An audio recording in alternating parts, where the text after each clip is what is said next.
ఒకసారి డయాబెటీస్ వచ్చింది అని అంటే వాళ్ళకి నంబర్ ఆఫ్ టాబ్లెట్స్ పెరుగుతూ ఉంటాయి, వాటి వల్ల సైడ్ ఎఫెక్ట్స్ పెరుగుతూ ఉంటాయి. కానీ గ్లూకోజ్ కంట్రోల్ అయితే సరిగా ఉండదు. ఈ గ్లూకోజ్ పెరగడం వల్ల మళ్ళీ ఇన్సులిన్ కూడా సమర్థవంతంగా పనిచేయదు. ఇలా పెరుగుతూ పోతే వాళ్ళకి ఏమొస్తుందంటే అలసట వస్తుంది, టైర్డ్నెస్ వస్తుంది, మళ్ళీ మజిల్ తగ్గుతుంది. సో ఇదంతా ఒక విషియస్ సైకిల్ అన్నమాట. ఈ విషియస్ సైకిల్ ని బ్రేక్ చేయకపోతే మీరు సంవత్సరాలు గడిచే కొద్దీ నంబర్ ఆఫ్ టాబ్లెట్స్ పెరుగుతూ ఉంటాయి, నంబర్ ఆఫ్ డోసెస్ పెరుగుతూ ఉంటుంది, వాటి వల్ల వచ్చే సైడ్ ఎఫెక్ట్స్ పెరుగుతూ ఉంటాయి. ఈ విషియస్ సైకిల్ ని బ్రేక్ చేయడానికి ఉపయోగపడేటటువంటి ప్రోడక్ట్ మీరు చూసినారంటే డాగ్రాండ్ సప్లిమెంట్. ఇది బ్యాలెన్స్డ్ డయాబెటిక్ సప్లిమెంట్ అన్నమాట.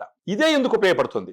డాగ్రాండ్ లో 5 రకాలైనటువంటి ప్రోటీన్లు ఉంటాయి. Whey, casein, soya, brown rice, green pea, 5 రకాల సోర్సెస్ నుంచి తీసుకున్నటువంటి ప్రోటీన్ డయాబెటీస్ పేషెంట్స్ కి మజిల్ పెరగడానికి ఉపయోగపడుతుంది. దీనివల్ల ఏమవుతుంది, రోజంతా వాళ్ళు ఎనర్జెటిక్ గా ఉంటారు. సో దీన్ని ఎలా వాడాలా అనేటప్పటికీ రోజుకి 2 సార్లు వాడొచ్చు. దాంట్లో ఒక స్కూప్ ఉంటుంది, లెవెల్డ్ స్కూప్ 120 ml వాటర్ లో కలుపుకొని మిక్స్ చేసుకొని మార్నింగ్ బ్రేక్ఫాస్ట్ కన్నా ఒక హాఫ్ అన్ అవర్ 45 minutes కు ముందు ఒకసారి తీసుకోవచ్చు. అదే విధంగా మధ్యాహ్నం ఒక 3-4 గంటలప్పుడు మరొకసారి తీసుకోవచ్చు.